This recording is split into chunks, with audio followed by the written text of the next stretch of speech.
Alors nous sommes le jeudi 30 avril, nous interviewons Monique Simon, présidente du Théâtre du Rond-Point à Valréas. Bonjour. Bonjour chers amis. Bon Monique, Oui. donc on se connaît depuis on va dire toujours. Voilà. Oui. Et tu as connu comme moi le festival très tôt. Donc en fait cette interview est pour recueillir un peu tes souvenirs, tes impressions, enfin Oui. Hein, ta mémoire. Ma mémoire, avant qu'elle ne fasse trop défaut. Avant que oui, Avant qu'elle fasse trop défaut. Voilà. Oui, non, mais oui, bien sûr. Alors, je ne sais pas en quelle année tu es arrivé la première fois au Festival des Nuits de l'Enclave, mais... Oui, alors je prends mes pompes. Donc, je crois que je suis... Pour la première fois, j'ai participé pour la première fois au premier stage dramatique national et d'Ombré Pascal, puisque c'était pendant la période des vacances de Pâques, en 1980. Ah. Voilà, en 80. Après, j'ai enchaîné les stages de Pâques, les stages d'été, les stages de Pâques, les stages d'été. Je crois pendant 3 ou 4 ans, hein, au moins. Jusqu'à ce que je considère que j'étais suffisamment formée, donc je plaisante.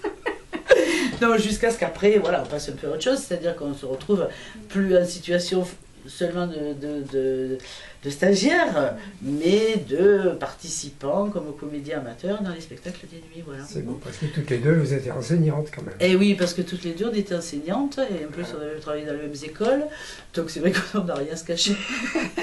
Et donc, pendant les vacances de Pâques, eh ben, c'est vrai que ces stages étaient quand même réservés, enfin pas réservés, mais principalement occupés par des enseignants, malgré tout, parce que les autres n'avaient pas trop le temps de venir. Heureusement que vous êtes là pour beaucoup de choses. Oui. Alors, est-ce que tu te souviens par exemple de ce qui se faisait dans les stages et des formateurs que tu as eus? Est-ce que tu as des souvenirs par rapport à ça?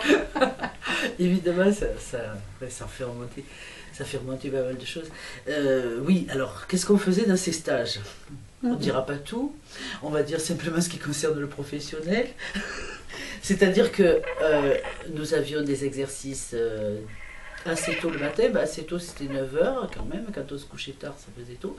Et on commençait par des trainings, par des entraînements, donc travail du corps, travail de la voix, la danse.